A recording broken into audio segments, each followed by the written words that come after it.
بسم الله الرحمن الرحيم، ازيكم يا احلى متابعين. تعالوا نعمل احلى تسالي بطبق المكرونة اللي بايت عندنا. لو بايت عندك طبق مكرونة زي ده وانت محتارة طبعا هتعملي بيه ايه، هو مش هيقضي حاجة. المكرونة بتكون مسلوقة زي مكرونة الكشري او اي حاجة انت مستخدماها، تعملي بيه ايه. هناخد طبق المكرونة بتاعنا، طبعا ما بنكونش فيه مية ولا حاجة، وبنضيف البهارات اللي انت عاوزاها. هتضيفي هنا كمون، انا ضفت كمون. عايزه تضيفي برضو شطه، ضيفي شطه لو انت بتحبيها، وتضيفي ملح. لو عندك توابل تانية وانت حابه ان انت تضيفيها لطبق المكرونه ده ضيفيها. والله هيطلع لك احلى مكرونه للتسالي، وسهله وبسيطه وجميله. واحنا شايفين ان كميه المكرونه مش كتيره ولا حاجه، ومش هنقدر ان احنا نستفيد منها.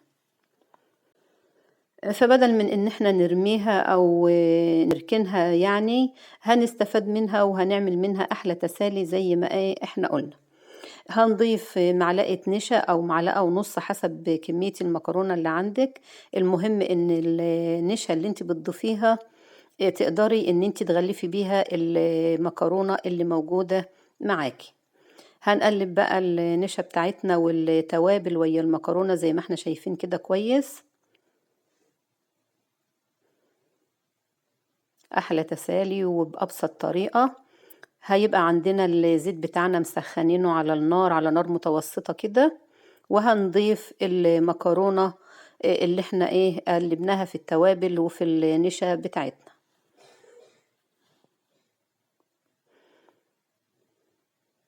من وقت للتاني كده هنقلبها بالراحة لحد ما تتحمص معانا، وتحس ان هي خلاص كده بقت على وش الزيت.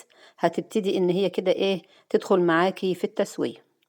خلاص هي اتحمرت اهيت واخدت اللون الذهبي الجميل.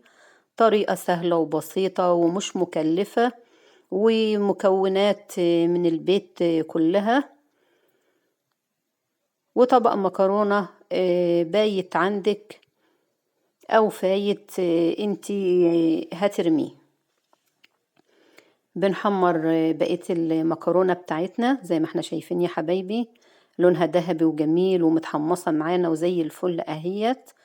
بتبتدي انت ترش عليها توابل تانية لو انت عايزة، لو عايزة اللي هي الأطعمة بقى المختلفة اللي الولاد بيحبوها.